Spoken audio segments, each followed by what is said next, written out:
Omelette আপনারা অনেকভাবে খেয়েছেন, একবার এইভাবে চিংড়ি মাছের অমলেট বানিয়ে দেখুন, খুব ভালো লাগবে। শুরুতে 3টে ডিম একটা বাটিতে ফাটিয়ে নেব। পাশে দেখতে পাচ্ছেন চিংড়ি মাছটাকে আমি ম্যারিনেট করে হলুদ দিয়ে এবং নুন দিয়ে ভেজে নিয়েছি। এটাকে কখন ব্যবহার করব আপনারা দেখতে থাকুন। আর এইখানে কিছু ভেজিটেবলস চপ করে রেখেছি, দিয়ে দিচ্ছি স্লাইসড টমেটোস, তারপরে দেবো স্লাইসড অনিয়ন্স এবং দিয়ে দেবো কিছুটা ধনেপাতা। ধনেপাতা দিলে রং এবং ফ্লেভার দুটোই খুব সুন্দর হয়। আর এখানে বীজ ছাড়িয়ে আমি লাল লাল লঙ্কা কেটে রেখেছি, এগুলোকে আমি এর মধ্যে অ্যাড করে দেবো। খুব ভালো করে এবার ফেটিয়ে নিতে হবে। এবার আমি এর মধ্যে দিয়ে দেবো স্বাদ অনুসার লবণ, ভালো করে মিশিয়ে নেব। আর যে চিংড়ি মাছটা ভেজে রেখেছিলাম সেটাও এবার এর মধ্যে অ্যাড করে দেবো।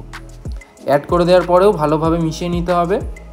যত ফ্যাটানো হবে ডিমের অমলেটটা ততটা ফ্লাফি হবে। ডিমটা ফ্যাটানো হয়ে গেছে, এবার এটাকে আমরা ফ্রাই করে নেব। প্যানে তেল গরম হয়ে গেছে, এবার আমি মিশ্রণটা এর মধ্যে দিয়ে দিচ্ছি। দেখুন কি সুন্দর রং এসছে এবং ফুলতে শুরু হয়েছে। এটাকে আমি উল্টাবো না, এটাকে একটা ঢাকনা চাপা দিয়ে কুক করে নেব। এইভাবে কুক করলে খুব সুন্দরভাবে ওপরটাও কুক হয়ে যাবে। 1 থেকে 1.5 মিনিট পর ঢাকনা সরিয়ে নিলাম। একদম ভালোভাবে কুক হয়ে গেছে। দেখুন কতটা লোভনীয় লাগছে। এটা আপনারা রুটি, পাউরুটি যা কিছুর সঙ্গেই খাবেন জমে যাবে।